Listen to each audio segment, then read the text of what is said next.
Hi everyone, this is Neel Raithatha here, consultant audiologist and director of WAXscope. Thank you for joining me in my latest video using the WAXscope. And here we have a patient who attends at least twice a year to have primarily their left ear cleaned out. And what you can see on screen is some soft wax, which is quite lateral, so it's in the outer cartilaginous third of the ear canal.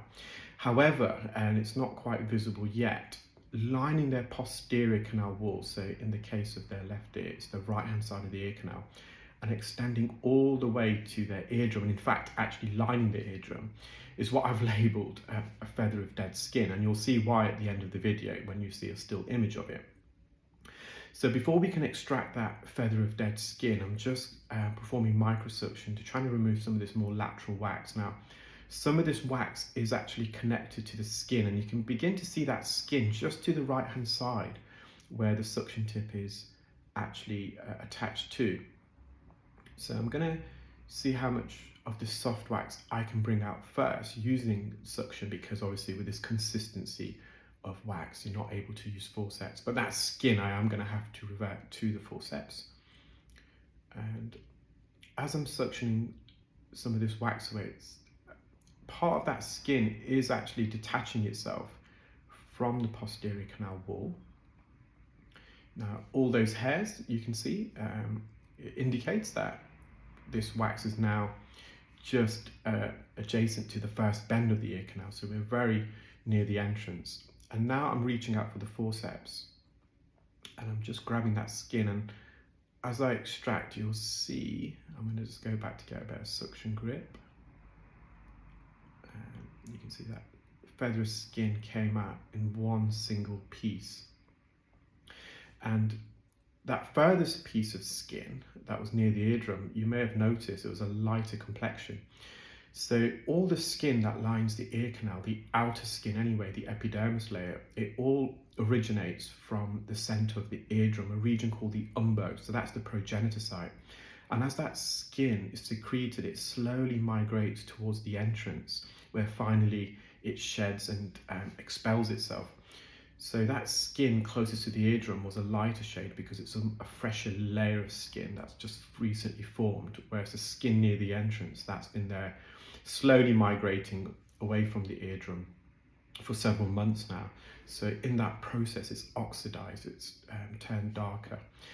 We're now going to the right ear. So this right ear is semi-occluded. We can see some of the eardrum in between these blocks of wax, but it's not fully visible. So again, just going to perform microsuction. So I'm just using our medium-sized specular to dilate open the ear canal. And when I say dilate open the ear canal is unfortunately not a straight cylindrical tube. There's bends and twists and narrowings, and at the entrance of the ear canal, about 1/2 centimetre in, you've got the first bend. So to gain access into the ear, you're having to push that first bend, in the case of the right ear, to the left. So you're almost opening the door ajar to reveal the contents of the ear canal and hopefully visualize the eardrum. In the case of the left ear, that first bend, we're using the specular, or if we're using the endoscope, it's the same concept. We're pushing that first bend, which is made up of cartilage, therefore it's flexible, it's malleable, to the right to open the entrance to the ear to visualize inside. So we've got a bit of soft wax skin just lining the canal. I'm just going to hover over. Now, some of this is on the osseous bony portion of the ear canal, the inner 2/3. So when I'm approaching with the suction tip, I've got to make sure I'm just kissing the surface. I don't want to pod and probe, because that will be uncomfortable for the patient. A bit of wax is absolutely fine as well. Some of this wax that I'm removing, again, I'm just hovering over the surface.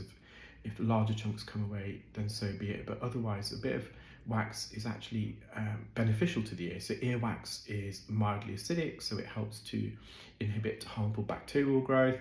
The acidity is also believed to act as a natural insect repellent. Earwax is naturally oily and greasy, so it's the ear's natural moisturizer. In the absence of earwax, the skin that lines the ear canal can become very dry and cracked.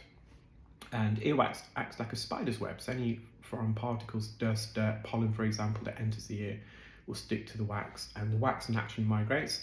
This is that feather of dead skin, and in their right ear you may have seen a little bony spur to the top of the eardrum on the superior canal wall. We call that an osteoma. Well, I hope you enjoyed that video, guys. Take care, keep well, and speak soon. Bye.